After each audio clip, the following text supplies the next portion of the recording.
thank you very much for joining us this afternoon. I'm Jess Warner, Director and Partner at Lansons.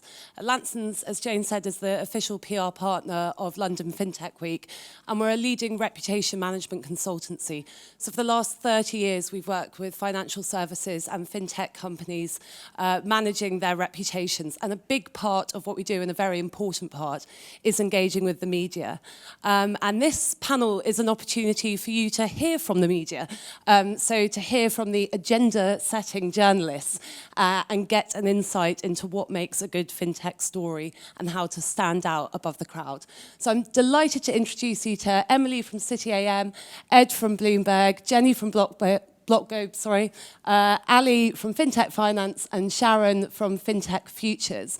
And I'm just going to kick off by asking all of our panelists to just give me a sense, in your opinion, of what makes a really good fintech story. So I'll start with you, Emily. So for a publication like City AM, we're pretty heavily interested in news, or at least I am on my desk. So it's got to be something with a strong news line, and for us as a business newspaper, that's something about what you as a company are doing.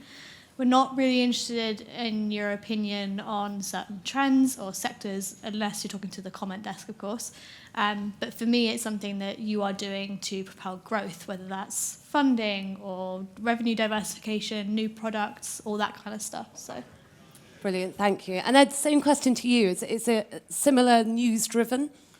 Yes, very much so. Being Bloomberg, there's always more of a financial angle on the news that we're looking for in the fintech space, so that tends to be on fundraising rounds, exits are even more newsworthy. I think last year, you remember the Adyen IPO, that was huge, probably the biggest fintech story on our system, certainly out of Europe last year. So that's on the news side, but I think we're also looking for more in-depth, at least certainly I am, kind of step-back pieces that really highlight trends and people. So if there are particular founders, CEOs, even technologists who are doing something really novel that we think could change or shake up the market, in the time to come, that's good stuff, because there you're kind of forecasting for your readers and saying, hey, keep your eye out for this. This is coming down the road, and those tend to make very good stories too. Thanks, Ed. And Jenny, you can share a bit of insight from the Chinese market perspective. What makes a really good story in China in the fintech space? Okay, thank you very much. As I work in the Chinese journalism field, so I can share more experience about that. In China, fintech is developing very fast. What Chinese people they like read, what kind of stories the people like read, I think there are two characteristics. The first one is that this article can really explain what pain points in this certain industries this company, this project is solving. And also, from what perspective can this project, can this company improve people's lives? People like reading that kind of stories, really real. And the second thing is that this article should be in depth. Chinese people, more and more Chinese people, they are not satisfied with short articles about some concept of things. We like. You write about this company, this industry, these problems you're solving. You can go into great depths. That can make a very good fintech story in China. Yeah. Thanks, Jenny. So we've got hard news-driven trends, in depth. Ali, what would you add to that? What makes a good story for fintech finance? Everybody in this room is, as far as I'm aware, human. The best ever press release I've ever had, I don't know if you guys got it, was from a company called Truliu. Press release about their new product, accompanied by a music video they made of a cover of Staying Alive, but called Get Verified. And they went all out, the most ridiculous, you look it up on YouTube, it's incredible, a little cringing, but it's incredible. And it stuck with everyone because everyone in the office was singing it, because it's a little bit out there, and it got our attention because it was very different than just the usual, here's our latest opinion on Brexit or whatever. It was something different. So be human and send something that will make people laugh. And speaking of singing, I should say it's Ali's birthday today, and he's Oh, yeah. chosen to spend it with us, so maybe we can do that later. And Sharon, how about you? What makes a great story for FinTech Futures? I would say that it's mainly to do with core banking systems. So as part of being banking technology, which was our old brand name, we do still focus on, old core systems and sort of transitioning to new ones. Also, similar to everyone else, we look at funding, we do look at partnerships, and anything that's sort of insightful and interesting for our readers, which is mainly banking focused at the end of the day. I mean, we do have a few reg tech stories, wealth tech, insure tech as well, and pay tech, which is massive at the moment. So anything that's newsworthy there would be great. And we also have a different side too. We have the industry comments and the features. So I would say probably just looking at our website and sort of trying to really direct it and hone your opinion in order to stand out, because I do get bombarded by several opinion pieces that for me are just not relevant. So I guess just keep it sort of fintech, banking tech focused, and then maybe it might catch my eye. And I'll come back to you, Sharon. I mean, presumably, you're looking for commentary, you're looking for good punditry. What makes a really good spokesperson, in your opinion? I would say someone who knows who their target audience is. So if you look at banking technology, and you can probably gauge from all of the opinion pieces that are there that it should be honed in and directed to a certain particular audience. And it's people like yourselves, and you need to sort of understand what is it that you would like to read. So don't just send me very vague opinion pieces. I would just say keep it direct, keep it succinct, keep it focused. So make sure if it is something that's about Brexit and technology, then don't just be general or generic. Do try and focus it on the area that you specialize in. So if it's, for example, core systems, keep it to that, and then dive into exactly what component of core systems that you think will perhaps be affected by Brexit or not. So stuff like that, really. You can find an angle with anything, but just try and keep it succinct and target it to our audience. Thank you. Now, Ed, I've got a double-pronged question for you. First of all, can you tell me who do you think, company or individual, is really good at telling its story, or who do you love working with? But then on the flip side, if you would be so bold as to tell us who do you think's doing it really badly? Provocative question. That's what we like. I think in looking over the fintech story in London over, say, the last 4 to 5 years, there are some real standouts who have, these are firms that have done a very nice job in communicating. And I think it's always of a piece with the marketing. So a company like TransferWise, which really broke a lot of ground on the marketing side. You remember all the guerrilla marketing they were doing early on. And they had that most important thing for the journalists too, which was they immediately conveyed a story. And their story, of course, was we're taking on the banks. The banks are terrible. They're ripping you off. I mean, some of their ads were so aggressive that they got the FCA on their back saying this is a little over the top, which didn't hurt.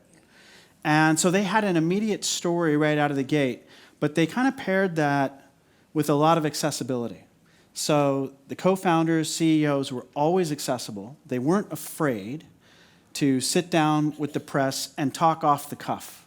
And I think that's really important, because I think most journalists, especially covering the fintech space, are not out for gotcha type stories. They're looking for that specificity.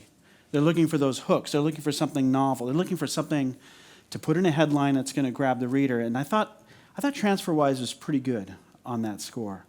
So that's one I would highlight. I mean, on the other side of the coin, I mean, I'm a little apprehensive about diming somebody out, like right. But I'll just say there are some firms who can become a bit too aggressive, and they're almost like push notifications. You're just being inundated, and they've got that kind of attitude, like, the spokespeople will get on the phone with you, and they'll have an attitude of, well, why aren't you doing the story? And they're forgetting that we are not appendages of their marketing team, their communications team. We're looking for news, and we're looking for a story. And so they can get a bit pushy, and that backfires. Yeah. Because, journalists, if at least with me, if you're going to push, I'm just not going to deal with you unless it's something that absolutely has to be covered. And so that's one lesson. Okay.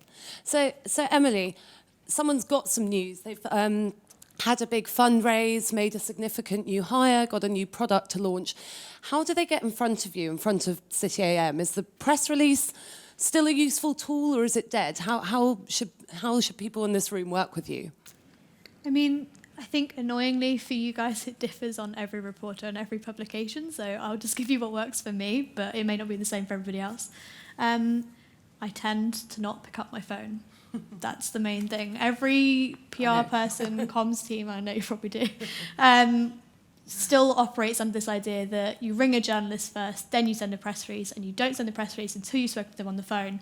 But at least I don't work days anymore, so it's the main stumbling point. I now work nights, so if you ring my phone, I'm not going to be there.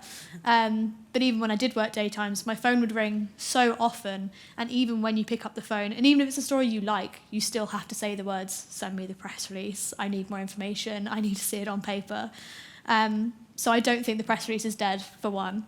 But I do think it's important to learn how to structure a press release. Never just send a press release as is. Always put a bit at the beginning saying, hi, insert reporter name here. Maybe don't do mail merge because that has gone wrong. This is the main chunk of what we think the news line of this story is, and then attach the press release. And it'll still be up to the journalist to go through that release and say, actually, no, I think this is better. Actually, I'd rather do this. And let them come back to you. Never give them only a couple hours notice on the same day, or even worse, no embargo at all. And always let them kind of take the lead, but at least show them what you think is the top line for this story, and then give them agency. Thank you. That's really useful. Can I add a little bit onto that? I'm going to be very honest and probably upset a few people. Pay us. Very simple like that. If there's a PR agency and we've done business with them with monetary, of course I'm going to answer the phone to them straight away. Of course they're going to be top of the list because we're all businesses that all got to make money. So yeah, but pay us for something else and we'll probably take it. When you say pay us, are you talking about money or? Advertising, but yeah, as a whole, not directly for that story, just as a whole for the business. Yeah, I would just That's add good for trade publications. Yeah, for a trade pub, you Not can for do us. that. I don't think City AM can do that. I know Bloomberg can't dip into that at all. Yeah. Okay, so I think I might know the answer to this question now. But I imagine you're all inundated with invitations to events and conferences because there are so many fintech events and conferences. Ali, what makes you get up out of bed and go to one, in addition to payment? No, it's something different. Like, there's constantly different.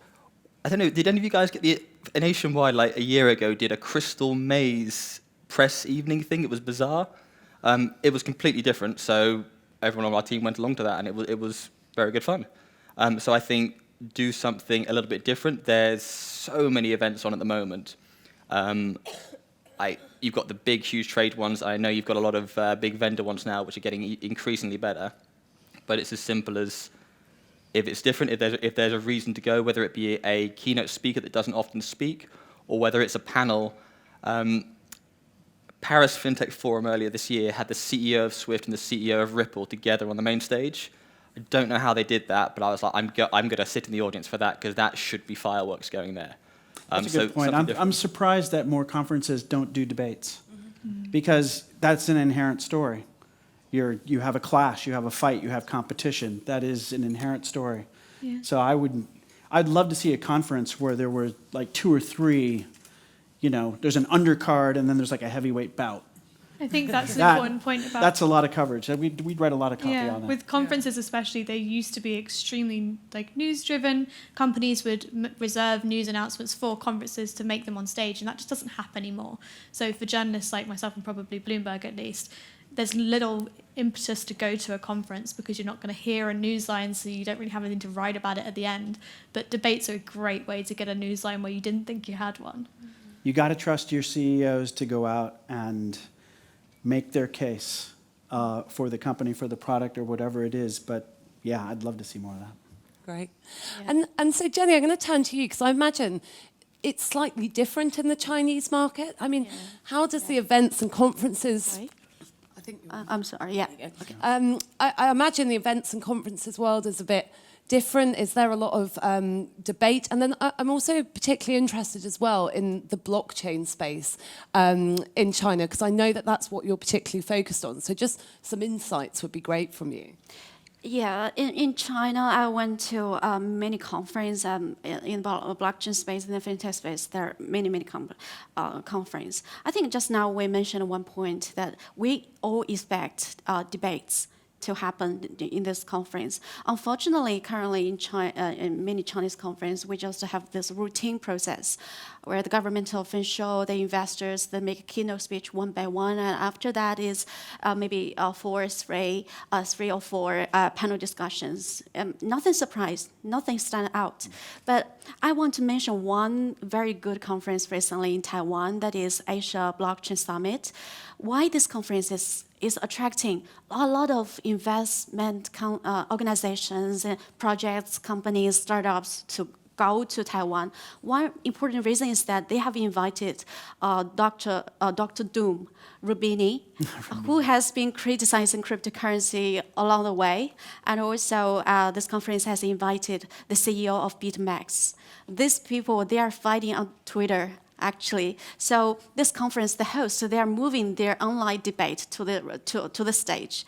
That is very, very popular. And another thing is that they have been invited some very leading players in this industry. For example, they invited Binance. They invited Binance and some leading crypto investment organizations in the United States, in the China market. So that's why this is popular. If for many, there are so many conferences in China, many audience, they don't want to pay. It has already become their habit. I don't want to pay to get a conference, but for Taiwan, the conference, they want to pay. Yeah. So, I mean, clearly debate is what's exciting you all, and that tension. In terms of the articles that you're writing, Emily, have you found it's those ones with debate and tension that get the most views? I mean, what's your most read story this year, for example, on City AM, or the favourite one, the one that you enjoy writing the most? I think it's definitely ones with a bit of controversy, which ultimately stems from a company maybe touching on something that they found maybe a little bit difficult to talk about, but it was something that needed to happen. So I guess for me at City AM, we had the first interview with Revolut's chief executive, Nikolai Storonsky, after they had a pretty difficult 2 weeks in the press. And that was something that probably they needed to do as a company, and I think they needed a publication they felt they could go to do that in a very kind of balanced way, which I hope I provided. But it was something that obviously they didn't think was going to be the most pleasant experience for them, either having the interview or afterwards, but it needed to happen, and it drove a lot more after that. It got a lot of views for us. I think it did a lot of good for them as well. So I think it kind of stems back to your point, Ed, about trust your CEOs, because they know what they're doing. You can have a person in the room, of course, but ultimately you should trust in your executives to get the message across in the right way. Can we all agree that Nikolai is incredible to quote? Like some of the stuff he said, it should be on posters.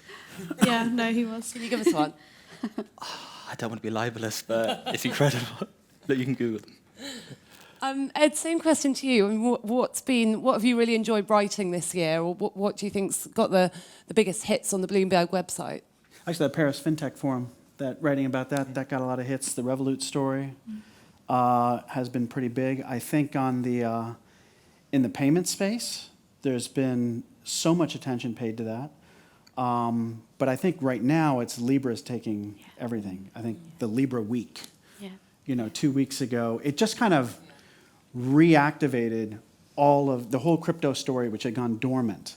And so all of those questions that we thought had kind of laid to rest all suddenly came out of the woodwork again. And we were anticipating that in the newsroom, so we had a whole raft of stories that we were preparing to do, as I'm sure you did too. And I think good PRs were doing the same. Even if their company wasn't related to Facebook, maybe not even in blockchain, but was connected to payments in some way, you've got to be ready that week journalists are going to be casting around and looking for voices to put in stories. So if you could position your company to say, hey, we've got this great person at our company who could really comment on this aspect of the coming Facebook story or whatnot, that's smart. And to give us a taster of what they might say as well, because we'll get a lot of people saying, we've got this person, they're great at commenting on X, but if you can't, like, the things that make a person who does a quote great is that they'll be able to give you an opinion, for one, not something that's Something always super provocative, balanced, hopefully. but a real opinion.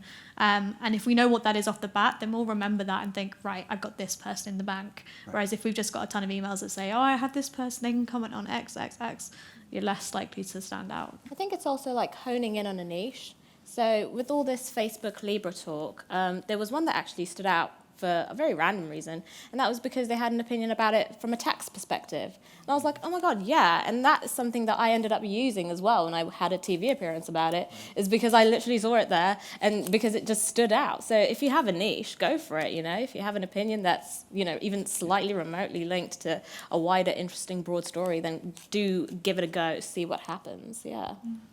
We have an audience member with an opinion who said, I love to read a catch the bad guy detective story. RegTech produces a lot of these, LIBOR fixing, Russian laundromat, but great stories, not great publicity. Less of a question, but an interesting statement and opinion. I'm happy to take questions from the floor now if anyone's got any. I think we have a mic, or you can... Yeah, it's coming.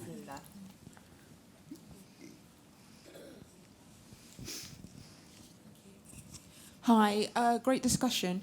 So you were talking about the press release, but do you, as journalists, go and search for information or for people that you want to talk to? So, for example, I know Medium is the medium that a lot of fintech people use to share their thoughts. So do you go through like Medium to see if there's any interesting voices to interview? Because obviously that's a form of PR, but it's more indirect.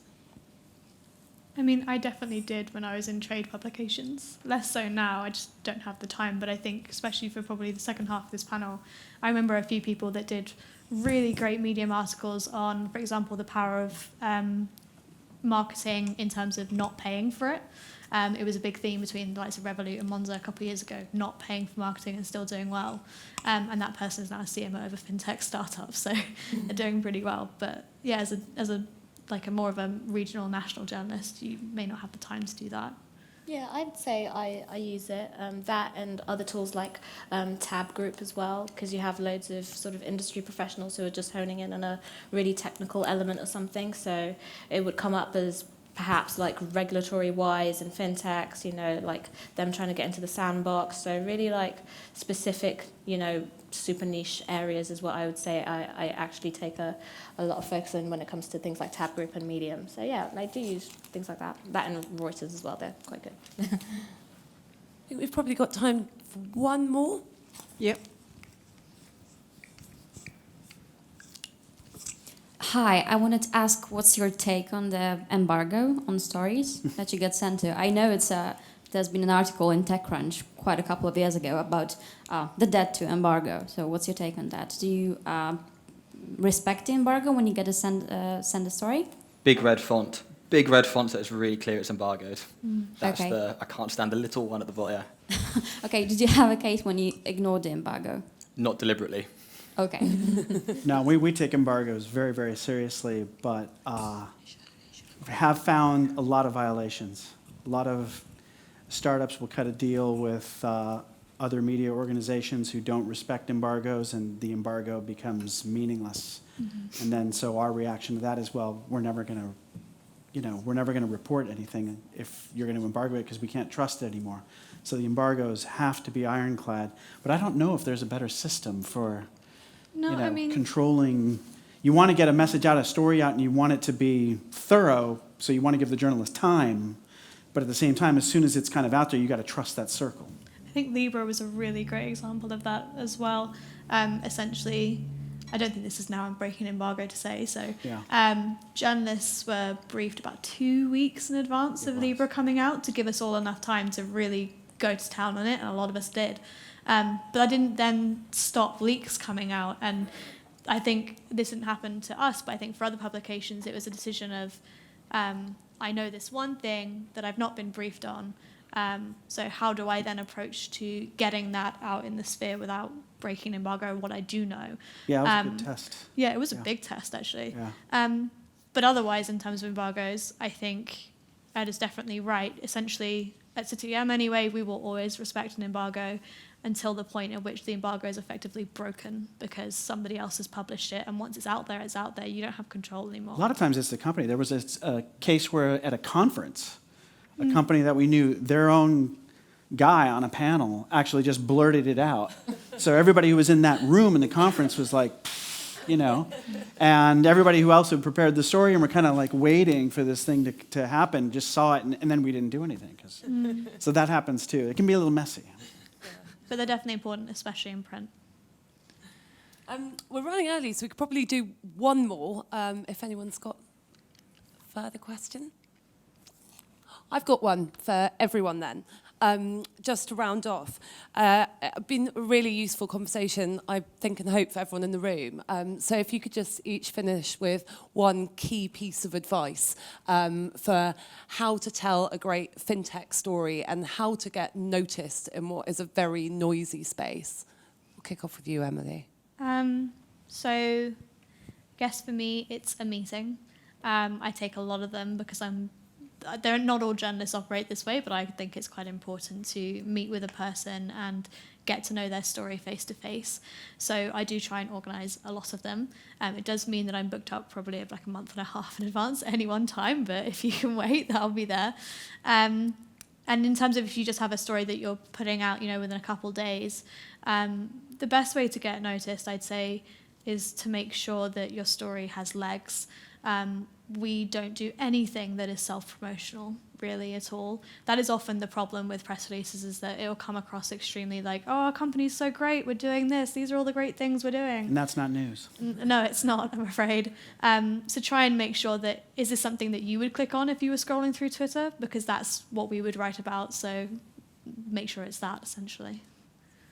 I'd say, just to pick up on that, target the writers that you're looking to pitch to, and do some homework. Do your due diligence on the writers. Every writer have particular pet peeves, and they have particular stories that they fall in love with. Sometimes their editors don't, but the writer will, and that just gives you the intel that you have to pique the interest of that particular writer, and so your pitch will stand out.